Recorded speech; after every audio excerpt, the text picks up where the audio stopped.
Assalamualaikum warahmatullahi wabarakatuh.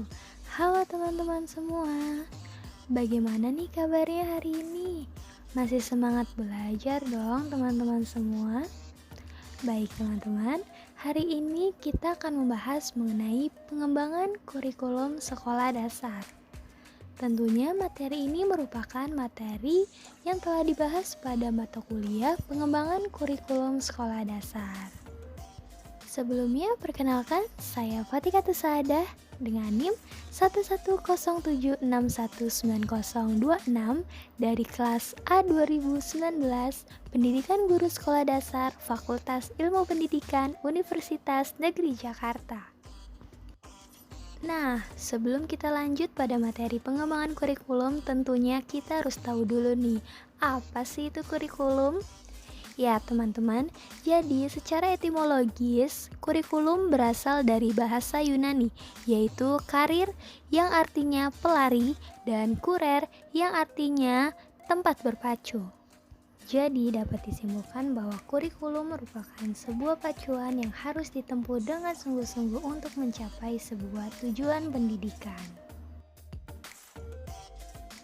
Oke, selanjutnya ada fungsi kurikulum bagi peserta didik. Yang pertama ada adaptive function, yang kedua integrating function, tiga differentiating function, yang keempat propaedeutic function, yang kelima selective function, dan yang terakhir ada diagnostic function. Selain memiliki fungsi, tentunya kurikulum juga mempunyai peranannya, yaitu yang pertama konservatif, yaitu transmisi nilai warisan budaya masa lalu yang dianggap masih relevan dengan masa kini. Yang kedua kreatif, yaitu pengembangan hal baru yang dibutuhkan pada masa sekarang dan yang akan datang.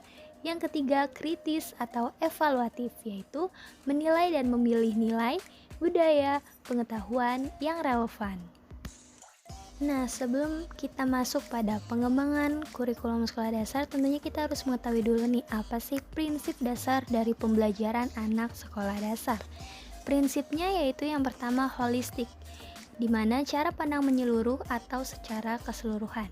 Yang kedua, integrated learning, yaitu melibatkan beberapa mata pelajaran untuk memberikan pengalaman yang bermakna pada peserta didik. Yang ketiga, keterpaduan tiga aspek, yaitu aspek integrated kurikulum, aspek integrated day, dan aspek integrated learning. Lalu yang keempat, ada hidden dan teks kurikulum, di mana kurikulum 2013 yang merupakan teks kurikulum dan hidden kurikulum yaitu dari hasil pendalaman Qatar sekolah dan di luar sekolah. Yang kelima ada nurturing effect, yaitu bentuk perilaku seorang anak yang terbentuk dari sebuah pembelajaran. Next, berikutnya ada tahapan menciptakan genius learning. Yang pertama, suasana kondusif. Yang kedua, hubungkan. Yang ketiga, gambaran besar. Yang keempat, tetapkan tujuan. Yang kelima, pemasukan informal. Yang keenam, aktivitas. Yang ketujuh, demonstrasi. Dan yang terakhir, ulangi dan jangkarkan. Oke, selanjutnya ada hasil desain kurikulum. Yang pertama, faktual. Yang kedua, konseptual. Yang ketiga, prosedural. Dan yang keempat, metakognisi.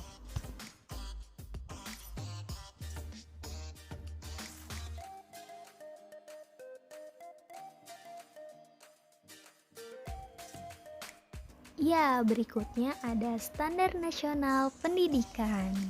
Teman-teman perlu ketahui bahwa dalam hal pengembangan kurikulum hanya terdapat 4 standar nasional pendidikan.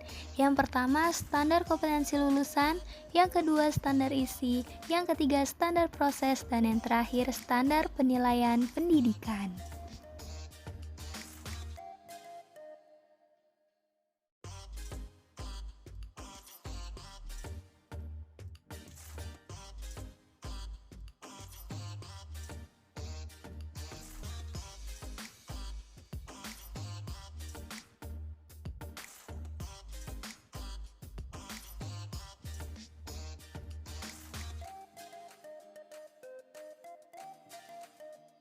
Next, berikutnya ada menyusun visi misi dan juga tujuan sekolah. Nah, dalam perumusan visi ada beberapa hal nih yang perlu diperhatikan. Nah, hal yang perlu diperhatikan itu antara lain visi harus dapat memberikan arahan dan juga motivasi. Lalu visi harus disebarkan di kalangan stakeholder, lalu visi ini harus digunakan untuk menyebarluaskan keputusan dan tindakan organisasi yang penting. Selain visi, tentunya misi juga memiliki kriteria dalam merumuskan misi yang baik dan juga benar, yaitu yang pertama, memuat pernyataan umum dan khusus yang berkaitan dengan program sekolah. Yang kedua, satu indikator visi dapat dirumuskan menjadi beberapa rumusan misi.